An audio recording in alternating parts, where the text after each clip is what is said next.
तर परप्रांतीयाकडून राज ठाकरेंना शिवीगाळ करण्यात आली असून महाकाली परिसरात मनसे कार्यकर्ते आक्रमक झालेत।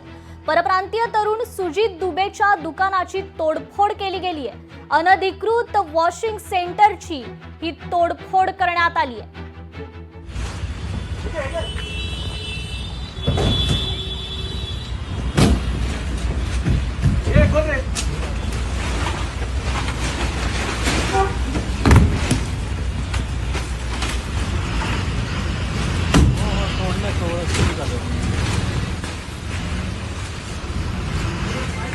महाराष्ट्र नवनिर्माण सेनेचा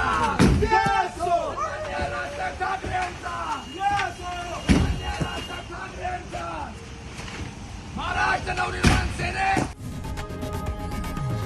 लोकशाही मराठी ऐका, पहा, जागरूक रहा।